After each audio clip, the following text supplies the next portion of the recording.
안녕하세요, 강민철입니다. 자, 이번 시간에는 명령어 집합구조 그리고 시스크와 리스크에 대해서 말씀드려보도록 하겠습니다. 이전 영상에서 명령어 병렬 처리 기법 중에 하나인 명령어 파이프라이닝에 대해서 말씀을 드렸는데요. 이 명령어 파이프라이닝 그리고 명령어 병렬 처리 기법은 현대 CPU가 꼭 차용해야 되는 아주 중요한 핵심 기술이라고도 볼 수 있습니다. 근데 여기서 이런 질문을 드리고 싶어요. 명령어 파이프라이닝을 하기 유리하게 생긴 명령어가 있고요, 명령어 파이프라이닝에 불리하게 생긴 명령어가 있거든요. 자, 그렇다면 명령어가 어떻게 생겨야지 명령어 파이프라이닝에 유리할까요? 명령어 파이프라이닝에 유리한 명령어는 어떻게 생겼을까요? 자, 여기에 대해서 알아보도록 하겠습니다. 자, 명령어 집합의 개념에 대해서 먼저 말씀을 드릴게요. CPU는 명령어를 실행한다 라고 제가 말씀을 드렸죠. 근데 이 세상에 있는 모든 CPU가 다 똑같이 생긴 명령어들을 실행할까요? 그건 아닙니다. 왜냐하면 CPU 제조사별로도 만드는 CPU가 다르고요, 그리고 같은 제조사에서 만든 CPU라고 할지라도 명령어의 세세한 생김새나 연산 방식, 주소 지정 방식은 CPU마다 다른 경우가 있어요. 다시 말해서 CPU마다 이해하는 명령어의 종류가 다른 경우가 있습니다. 자, 명령어 집합 그리고 명령어 집합 구조는 뭐냐면 CPU가 이해할 수 있는 명령어들의 모음을 의미한다 라고 보시면 됩니다. 예를 들어서 인텔의 CPU가 이해할 수 있는 명령어들의 집합이 있고, 그리고 아이폰 CPU가 이해할 수 있는 명령어들의 집합이 있다 라고 보시면 됩니다. 그렇기 때문에 인텔 데스크탑 컴퓨터에서 실행 파일을 만들고 그 실행 파일을 그대로 아이폰이나 맥북으로 옮겨서 특별한 설정 없이 바로 그 EXE 실행 파일을 실행하면은 실행이 안 될 수밖에 없는 거예요. 왜냐하면 인텔에서 이해하는 실행 파일, 즉 실행 파일은 명령어라고 말씀드렸죠. 명령어들의 모음으로 만들어진 파일이 실행 파일이다 라고 말씀드렸죠. 다시 말해서 인텔 CPU에서 이해하도록 만들어진 실행 파일, 즉 명령어들의 모음을 아이폰이나 맥북으로 그대로 옮기면은 이해할 수 있는 명령어가 아니기 때문에 실행이 안 되는 거예요. 다시 말해서 CPU는 명령어 집합에 속해 있는 명령어들만 이해할 수가 있습니다. 여기까지 이해가셨죠? 그쵸? 이거 혹시 기억하시는 분들 계실까요? 제가 명령어 파트에서 고급 언어와 저급 언어에 대해서 말씀드렸을 때 같은 소스 코드를 컴파일 하더라도 CPU의 종류에 따라서 어셈블리어의 종류도 달라질 수 있다 라고 제가 말씀을 드렸던 거 혹시 기억하세요? 자, 이게 왜 달라지는 거냐면 지금 명령어 집합이 달라지면은 이거 어셈블리어 이거 한 줄 한 줄도 이제 명령어라고 말씀드렸죠. 그쵸? 예를 들어서 x86 CPU에서는 이러한 명령어들을 이해할 수 있기 때문에 이 소스 코드를 컴파일 하게 되면은 저급 언어 코드가 만들어지는 거고요. ARM CPU 같은 경우에는 ARM CPU는 이러한 명령어가 아니라 이렇게 생긴 명령어들을 이해하는 CPU이기 때문에 같은 소스 코드를 컴파일 할지라도 이러한 명령어들을 담고 있는 저급 언어들이 나오게 되는 거예요. 이 말 혹시 이해 가시나요? 자, 명령어 집합이 다르기 때문에 같은 소스 코드를 컴파일 할지라도 나오게 되는 명령어 혹은 어셈블리어 기계어의 종류가 다를 수 있다 까지 말씀드렸어요.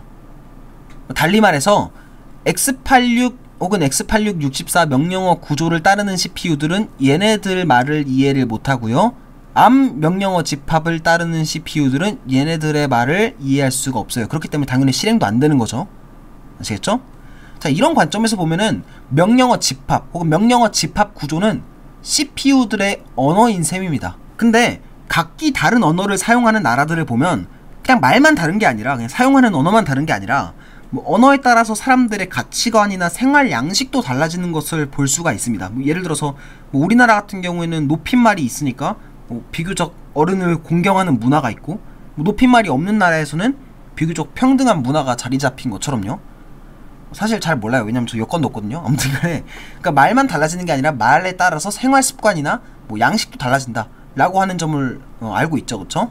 CPU도 마찬가지입니다. 명령어가 달라지면, 명령어의 종류가 달라지면 그에 대한 나비 효과로 많은 것들이 달라질 수가 있어요. 명령어 해석하는 방식이라든지 레지스터의 종류나 그 개수라든지 파이프라이닝이 쉽거나 혹은 어렵다든지 이런 것들이 아주 많이 달라집니다. 그렇기 때문에 명령어 집합에 따라서 CPU의 구조, 나아가서 컴퓨터의 구조까지도 결정이 되기 때문에 명령어 집합 구조라고도 부르게 되는 거예요. 이걸 명령어 집합 구조는 ISA라고도 부릅니다. ISA Instruction Set Architecture의 줄임말이에요. 아시겠죠? 어쨌든 명령어가 달라지면 그에 대한 나비 효과로 많은 것들이 달라지기 때문에 이걸 명령어 집합 구조라고도 부른다 까지 이해하시면 되겠습니다.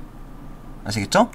다시 말해서 명령어의 집합이 달라지면 그 명령어를 조금 더 효율적으로 실행할 수 있는 하드웨어 구조도 달라지기 때문에 ISA, 즉 명령어 집합 구조는 하드웨어가 소프트웨어를 어떻게 이해해야 될지에 대한 약속이기도 합니다. 여기까지 이해 가셨죠? 그쵸? 뭐 예를 들어서 이렇게 생긴 명령어들을 실행하기 편하게 만들어진 하드웨어도 있을 거고, 이렇게 생긴 명령어를 실행하기 편하게 만들어진 하드웨어도 있겠죠. 그쵸?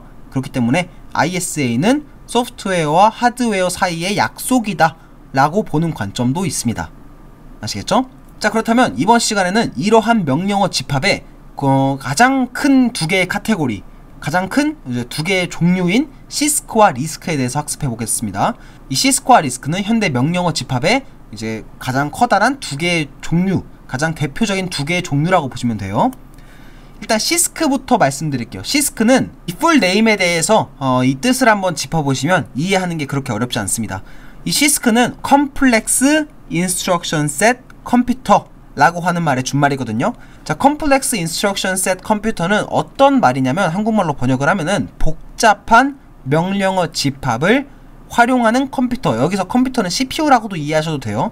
어쨌든 복잡한 명령어 집합을 활용한다 라고도 볼 수 있습니다. 자, 인텔이나 AMD사의 CPU로 대표되는 X86이나 X86-64는 다 이 시스크, 복잡한 명령어 집합을 활용하는 이런 집합 구조를 기반으로 두고 있다 라고 이해하시면 됩니다. 이 시스크는 복잡한 명령어 집합을 사용하기 때문에 복잡하고 다양한 명령어들을 사용합니다. 그러니까 명령어의 크기와 형태가 다양하고요. 이거를 가변 길이 명령어 라고도 합니다. 예를 들어서 어떤 명령어는 이런 되게 독특한 기능을 수행하는 명령어도 있고요. 이 어떤 독특한 주소 지정 방식을 지원하는 명령어도 있고요. 자, 이렇게 복잡하고 명령어 수 자체도 다양하고 이런 어떤 가변 길이 명령어 집합을 활용한다 라고 보시면 되겠습니다. 이 명령어 하나하나가 굉장히 강력한 기능들을 제공하고, 그리고 이러한 명령어 자체도 그 개수도 다양하기 때문에 상대적으로 적은 수의 명령어로도 프로그램을 실행할 수가 있습니다. 예를 들어서 이러한 소스 코드를 컴파일 했을 때 이러한 명령어들이 쭉 이렇게 나오죠? 컴파일 했을 때, 그쵸? 근데 이러한 명령어 하나하나가 강력한 기능들을 제공하고, 그리고 하나의 명령어 종류 자체도 다양하기 때문에 이렇게 컴파일에서 나온, 결과적으로 나온 명령어의 숫자도, 명령어의 개수도 적다는 거죠. 여기까지 이해하셨죠? 그렇기 때문에 상대적으로 적은 수의 명령어로도 프로그램을 실행할 수 있다 라고 이해하시면 되겠습니다. 소스코드를 컴파일하면은 강력하고 가변 길이의 명령어가 결과로서 나오게 된다. 그리고 그 숫자는 적다, 상대적으로. 이렇게 이해하시면 돼요. 근데 여기까지 들으면 어때요? 시스크가 굉장히 좋아 보이죠? 그쵸? 실제로 시스크가 메모리를 최대한 아끼면서 개발해야 했던 시절에 인기가 높았는데, 이게 한 가지 단점이 있습니다. 이 명령어 파이프라이닝이 불리하다는 단점이 있어요. 이 단점이 중요합니다. 명령어 하나하나가 워낙에 복잡하고 또 다양한 기능들을 제공하기 때문에 명령어의 크기나 하나하나의 명령어 그 개별적인 크기나 명령어 하나가 실행되기까지의 시간이 일정하지 않습니다. 그리고 복잡한 명령어 때문에 이렇게 막 하나하나 이제 강력한 명령어들을 지원하고 또 독특한 주소 지정 방식도 있기 때문에 하나의 복잡한 명령어를 실행하는데 여러 클록 주기가 필요하게 되는 경우가 많았어요.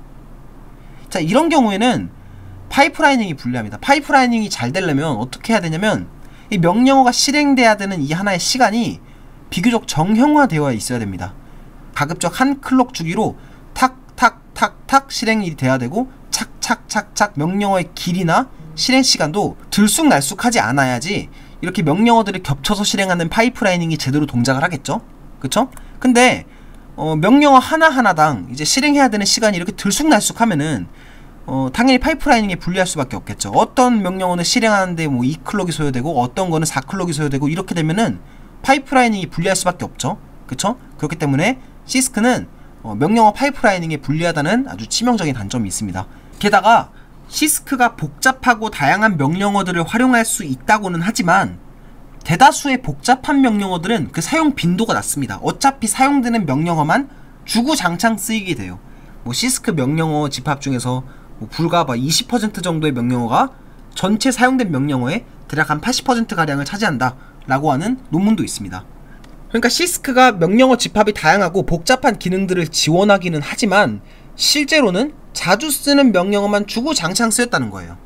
아무리 이렇게 개별적인 명령어가 뭐 난 이런 기능도 있어, 이런 기능도 제공해, 이런 식으로 명령어가 다양한 기능들을 제공해봤자 그런 것들은 사용 빈도가 낮았다는 거죠. 아시겠죠?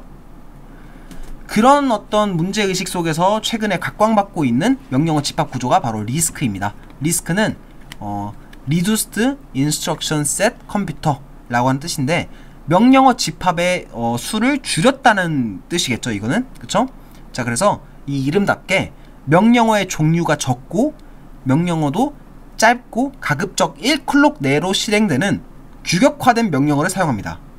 요컨대 리스크는 단순하고 적은 수의 명령어들을 지원한다. 그리고 고정 길이의 명령어 집합을 활용한다 라고 보시면 됩니다. 시스크와의 차이점을 아시겠죠? 그쵸? 리스크는 시스크에 비해서 비교적 짧고 규격화된 명령어들을 활용하기 때문에 시스크에 비해서 명령어 파이프라이닝에 유리합니다. 당연하겠죠? 그쵸? 그리고 리스크 구조의 특징이라고 한다면 앞서 시스크 같은 경우에는 이런 다양한 주소 지정 방식도 지원한다 라고 말씀드렸죠.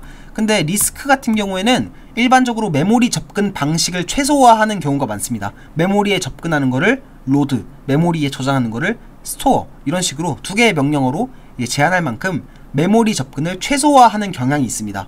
대신에 레지스터를 10분 활용하는 경향이 있어요. 그렇기 때문에 리스크는 시스크에 비해서 범용 레지스터의 종류가 더 많은 경우가 많습니다. 왜냐면 리스크 자체가 메모리 접근을 최소화하는 대신 레지스터를 10분 활용하는 방식이기 때문이에요. 아시겠죠? 다만 리스크는 시스크에 비하면 명령어의 종류 자체가 시스크보다 적기 때문에 더 많은 명령어로서 프로그램을 동작시키게 됩니다. 제가 아까 전에 보여드렸던 예시만 하더라도 이런 소스코드를 컴파일하면 시스크 기반의 X8664에서는 이만큼의 명령어만 나왔는데 리스크 기반의 암이 리스크 기반의 명령어 집합 구조거든요. 암 CPU에서 이거를 컴파일하게 되면은 시스크보다 훨씬 더 많은 명령어들이 나온다는 걸 알 수가 있죠. 그쵸? 이를테면 예를 들어서 시스크 명령어 한 줄로 수행할 수 있는 기능을 리스크는 명령어 종류 자체가 적기 때문에 한 3줄로서 수행할 수 있다. 이렇게 생각하시면 돼요. 여기까지 이해 가셨죠? 그쵸? 명령어의 종류 자체가 적기 때문에 컴파일 했을 때 더 많은 명령어가 나올 수 있다 라고 이해하시면 되겠습니다. 아시겠죠? 자, 시스크와 리스크에 대해서 한번 정리해 보겠습니다. 자, 시스크는 복잡하고 다양한 명령어들을 제공합니다. 반면에 리스크는 단순하고 적은 종류의 명령어들을 제공하고요. 시스크는 가변 길이 명령어를 사용하기 때문에 하나의 명령어가 실행되기까지의 주기가 일정하지 않은 경우가 있습니다. 반면에 리스크 같은 경우에는 고정 길이, 즉 정형화된 길이의 명령어를 시스크에 비해서 사용하는 경향성이 있습니다. 그리고 시스크는 주소 지정 방식도 리스크에 비해서 더 다양하고요. 그리고 시스크는 명령어 하나하나가 제공해주는 기능들이 워낙 강력하기 때문에 프로그램을 이루는, 즉 이렇게 컴파일했을 때 나오는 명령어의 수가 적은 경우가 많습니다. 리스크에 비하면요. 그리고 시스크는 여러 클럭에 거쳐서 명령어가 수행될 수 있고, 그런 이유 때문에 리스크에 비하면 파이프라이닝을 하기가 어렵다는 단점이 있다 라고 정리하시면 되겠습니다. 여기까지 이해하셨죠? 근데 참고로 말씀드리자면 요즘 그러니까 시스크와 리스크에 대해서 이렇게 정리를 해드린 거는 이제 이론적인 이야기고요. 현대 CPU의 실제 설계에 대해서 좀 말씀을 드리자면 이제 시스크의 특징은 이게 맞습니다. 리스크의 특징도 이게 맞고요. 근데 시스크 기반의 명령어 집합을 사용하는 CPU 제조사들 입장에서는 당연하게도 이러한 문제들을 해결해야겠죠. 명령어 파이프라이닝 같은 경우에는 현대 CPU에서는 절대로 놓쳐서는 안 되는 너무 중요한 기술이기 때문에 이러한 문제점들을 두고 봐서는 안 되겠죠. 시스크 기반의 명령어 집합을 사용하는 CPU를 만드는 제조사 입장에서는요. 그쵸? 자, 그렇기 때문에 시스크가 명령어 길이도 들쑥날쑥하고 여러 클럭에 걸쳐서 명령어가 수행되고 라고는 하지만 이 시스크가 실제로 실행될 때는 CPU 내부적으로 조금 더 작은 단위, 명령어보다도 실행되는 단위로서 조금 더 잘게 쪼개서 실행되는 경우가 많습니다. 마이크로 명령어라고 해가지고 명령어를 실행하는 그 동작 자체도 가급적 1클럭 내로 잘게 쪼개서 실행하는 경우가 많습니다. 그래서 현대 시스크 기반의 프로세서라고 할지라도 실제로 수행되는 거는 이 CPU 안을 들여다보면은 이 명령어 하나하나를 실행할 때 내부적으로 잘게 쪼개서 실행을 하기 때문에 내부적으로는 리스크처럼 사용을 한다 라고 이해하시면 되겠습니다. 여기까지 이해 가셨죠? 그쵸? 자, 이렇게 CPU에 대한 이야기까지 모두 마무리를 해봤습니다. 잘 들어주셔서 감사하고요. 다음 시간부터는 이제 메모리 다른 부품에 대해서 이야기를 해보도록 하겠습니다. 아시겠죠? 자, 그러면 이번 강의는 여기까지 해보도록 하겠습니다. 감사합니다.